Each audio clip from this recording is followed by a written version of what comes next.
গেছে। এখন যাব একটু, আমাদের এখানে শিব পুজোর মেলা হয়, শিব পুজো হয় বাড়ির পাশেই, সেইখানেই যাব।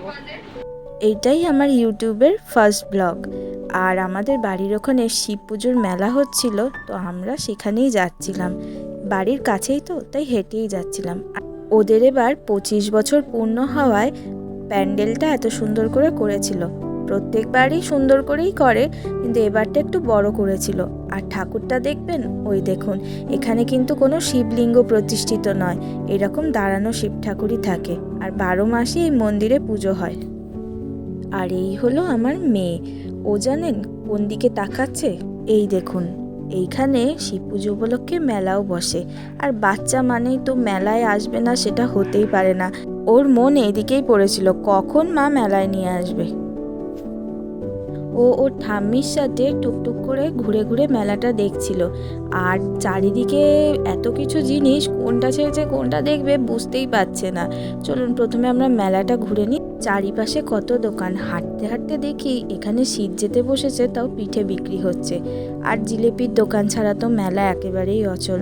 মানুষে মনে হয় জিলিপির দোকানে এত ভিড় করেছিল, তো আপনাদের কি আর বলবো।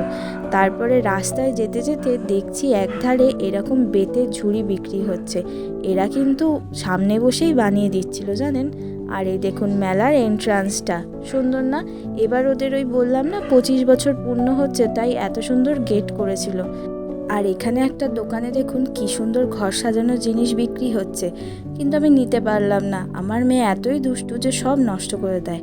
আর মেলায় এসছি, না খেয়ে কী করে যাই বলুন। এখানে আমরা সবাই মিলে এসেছিলাম একটু খাওয়া দাওয়া করতে। এইখানে মেলার ভেতরে একটা দোকানে আমরা চাউমিন অর্ডার দিয়েছিলাম আর ওয়েট করছিলাম কখন আসবে। আর এই দেখুন স্ট্রিটের খাবার যে এত ভালো লাগে আমাদের, আপনাদের আর কি বলবো। আর এই কাকিমা হলেন আমার শাশুড়ি মায়ের বান্ধবী। আমরা এই কজন মিলেই গেছিলাম। আর আমার সোনা তো এখন একা একা খাওয়াই শিখে গেছে, আর অসুবিধা কিছু হয় না। খাওয়া দাওয়া করে আমরা এই দোকানে চলে এসেছিলাম কিছু কেনাকাটির জন্য। এখন তো একটু বড় হয়েছে, তাই সাজুগুজুর জিনিসের প্রতি খুব একটা টান হয়েছে। আর এখানে দেখুন নিজে নিজেই পছন্দ করছে, কী যে নেবে বুঝেই উঠতে পারছে না এত জিনিসের মধ্যে, শুধু দেখে যাচ্ছে। এখানে একটু ক্লিপ দেখছিল আর আমাকে বলছে মা কোনটা নেব, তাই আমরা দুজনে মিলেই ক্লিপই দেখছিলাম। এই দোকানের প্রতি মেয়েদের একটা আলাদাই আকর্ষণ থাকে বলুন। এই কানের দুলের দোকান, ক্লিপের দোকান, এইগুলো ছাড়া তো মেলা একেবারেই অচল।